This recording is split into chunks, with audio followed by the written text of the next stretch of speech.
एकदमै दुःखद र एकदमै आँसु भरिने खबर आएको छ। आँखाबाट आँसु नै आउने छ यो खबर सुन्दा। सुरेश बोहरा उहाँ चाहिँ एकदमै मेहनती युवा थिए र उहाँ चाहिँ आफ्नो फ्यामिलीको लागि एकदमै मेहनत गरिरहेका थिए र उहाँको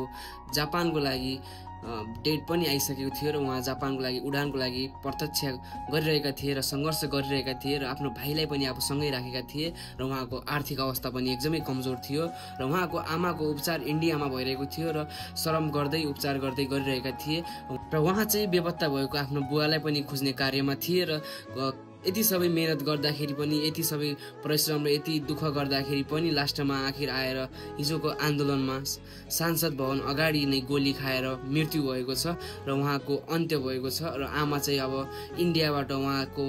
लास्ट अन्तिम मुहार हेर्नलाई आउने तयारीमा हुनुहुन्छ र एकदमै दुःख र एकदमै नराम्रो लागेको छ यो खबर सुन्दाखेरि। रेस्ट इन पिस ब्रदर, तिम्रो आत्माले शान्ति पाओस्।